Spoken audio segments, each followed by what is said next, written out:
Kanta, hizkuntza ez hegemonikoetan kantatzen duten artistek disko beran biltzen dituen lehen musika proiektua da. Bertan, korsikeraz, bretoieraz, alsazieraz, oksitanieraz, kreoleraz, katalanez, gallegoz eta noski euskaraz kantatzen da. Bikote, hirukote, laukote eta talde kantuen bidez, hizkuntza horiek guztiak elkartu eta nahasten dira, gehienak kantuak diren komposizioen bidez. Eta plazera izan dugu, gure hizkuntzak eta kulturak bultzatzeko gonbidatu berezi bat zukokatea.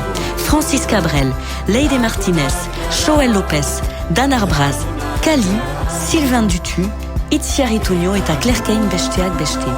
Kanta abentura artistiko humano eta batez ere gure garai nahasiotan ezinbesteko den ekimena da. Nelson Mandelaren hitzak gogoratuz, gizon bati urertzen duen hizkuntza batean hitz egiten badiozu, haren buruari hitz egiten diozu.